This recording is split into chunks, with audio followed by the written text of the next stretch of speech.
যদি পাখি হতাম উড়ে বেতাম সব জায়গায়, আজ এখানে কাল ওইখানে। প্রতিটি মোড়ে নতুন গল্প, প্রতিটি ধুলোয় শ্বাস। ভ্রমণ মানেই নিজের সাথে কাটানো অবকাশ। সূর্যোদয়ের রক্তিম ছায়ায় রাঙিয়ে নেবে চোখ। ফিরতি পথে ঝুলে পড়া কেবল স্মৃতি হোক। পাখি যেমন আকাশ চেনে আর ঢেউ চেনে পার, মানুষ তেমন পথ চিনে মিটিয়ে নিয়ে তার ভাব।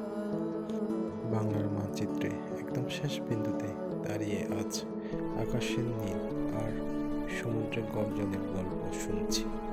সাগরে দ্বীপের এই নির্জনতা যেন মনে করিয়ে দেয় মাঝে মাঝে হারিয়ে যাওয়াটা অনেক সুন্দর। জীবন মানে তো জানার খোঁজে বেরিয়ে পড়া।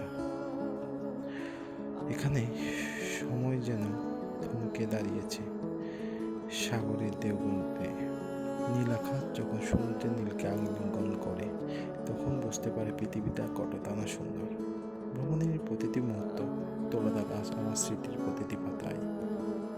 একদিকে নাব নদীর ওপারে বিদেশের হাতছানি, অন্যদিকে বঙ্গোপসাগরে অসীম নীল। এই মোহনায় দাঁড়িয়ে মনে হয় সীমানায় কেবলই মানুষের তৈরি, প্রকৃতির কাছে সবটাই এক অবিভাজ্য মায়া।